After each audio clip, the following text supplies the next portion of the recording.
I mentioned the port before, but just down the freeway is the Port of LA and Long Beach, which 44% of all the trade that comes into this country comes through our ports. I like to call them America's port, because every congressional district in this country depends on America's port. There are jobs, there are taxes, and there are goods that come to every single state as a result of the ports of Long Beach and Los Angeles.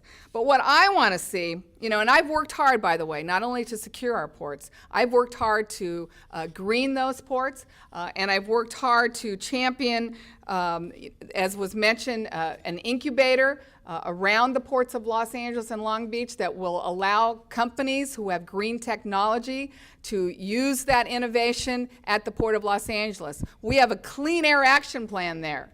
That means that the ships are going to be cleaner, the trucks are going to be cleaner, that equipment that moves the cargo around on the docks is going to be cleaner. And what we've done, we've created a laboratory. We've created a laboratory for businesses to begin to experiment and invent things that will continue to implement that policy of clean air at the Port of Los Angeles.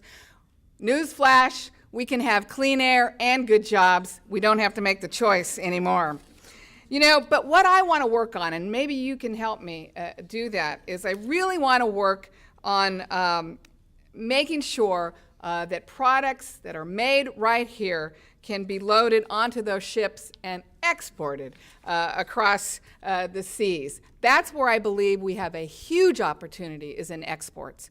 We're doing well in imports, but not so well in exports. And I want the Chamber to work with me, work with the ports of Los Angeles and Long Beach to connect businesses, particularly small and medium-sized businesses, women-owned businesses, to the international trade industry. I think we can do it, but let's work together, because I think that is another opportunity for us to grow our businesses here in the South Bay.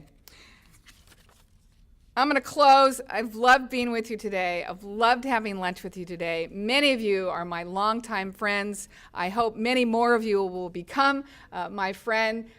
Those that knew me on the City Council knew that my style is very open.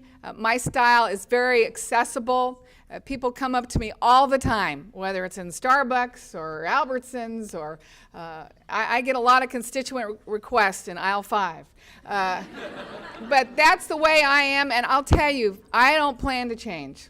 I don't plan to change at all. That's how I've governed Los Angeles for 10 years. That's what I learned from my father, and so please, I want to hear from you. I want you to come up to me, to my staff. Tell us how you want Washington, D.C. to work for you. Tell me what you want me to fight for.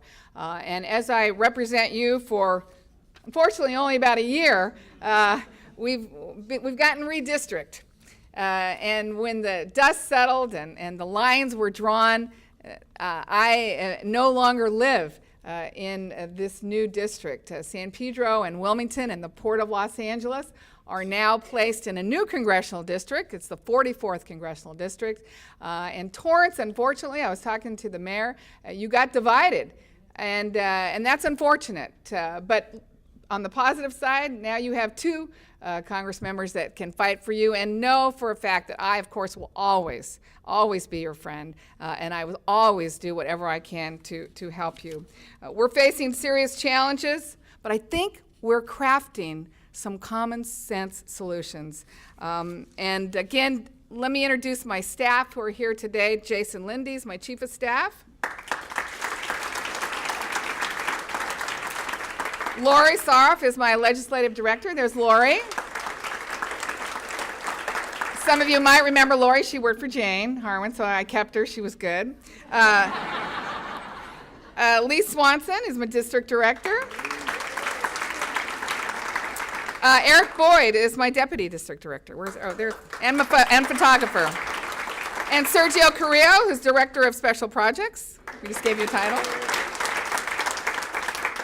But you know what? The state of the region is good. The state of the region is promising. The state of the region is wonderful because you live here, you work here, and that's what makes us so great. Thank you.